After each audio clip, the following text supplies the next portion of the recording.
आज सकाळी सकाळी आपल्यासोबत असं काहीतरी घडणार असं मला 100% वाटतच होतं. तर राम मंडळी, स्वागत आहे तुमचं दीपच्या मिनी ब्लॉगमध्ये.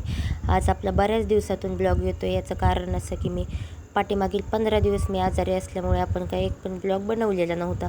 आणि आता कुठं तब्येत थोडीशी बरी झाली तर म्हटलं चला ब्लॉग बनवायला आपण सुरुवात करू. मग सकाळी सकाळी घरातलं आवरून आम्ही निघालो मॅडमला घेऊन स्कूलला सोडायला.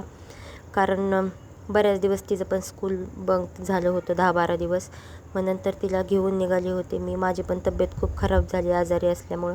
नंतर रोडने जाताना आम्हाला दिसले कुत्र्याचं पिल्लू. मी म्हटलं ओवी बघ, तुझा तो फ्रेंड आहे, त्याला हाय बाय बोल थोडंसं, नाही का. मग पुढं गेल्याच्या नंतर ओवीचा फ्रेंड भेटला बसच्या तिथं. बऱ्याच दिवसातून त्यांची पण भेट झाली होती. आमच्या मॅडमचं झालं होतं सकाळी सकाळी नखं खायचं.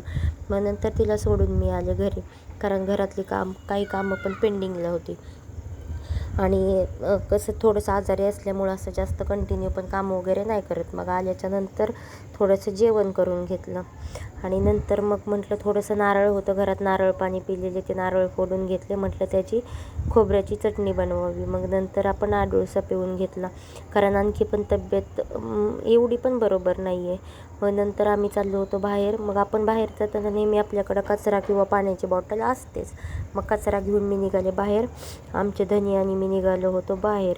आणि मग बाहेर निघाल्याच्या नंतर आमच्यासोबत खूप मोठा स्कॅम झाला.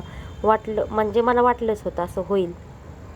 थोडंसं पुढं गेलो की आमच्या धनोमधलं पेट्रोल संपलं.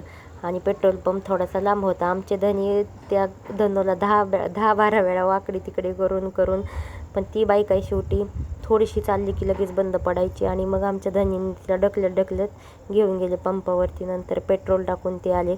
तोपर्यंत मी एका चौकातच उभे राहिले. मी काय त्यांच्यासोबत पंपावर गेले नव्हते. म्हटलं उन्हातानाचं कुठं जावं म्हणून मी साईडलाच थांबले.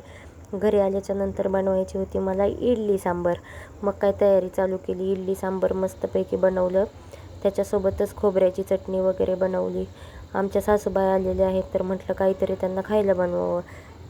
मग रात्रीचे इडलीचं पीठ भिजत घातलं होतं.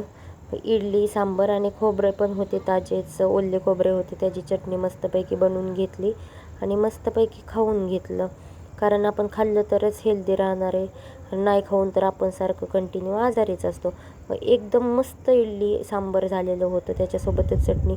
खूप छान इडल्या झालेल्या होत्या. आता आम्ही मस्तपैकी ओवी आणि मी ते खाऊन घेतो. तोपर्यंत तुम्ही लाईक आणि फॉलो करून घ्या. आजच्यासाठी एवढंच. भेटूया नेक्स्ट ब्लॉगमध्ये. आणि नवीन व्हिडिओ पाहण्यासाठी आपल्या इंस्टाग्राम अकाउंटला फॉलो करा. आणि तुम्ही जर हा व्हिडिओ यूट्यूबवरून बघत असाल तर यूट्यूबला नक्की सबस्क्राईब करा. बाय.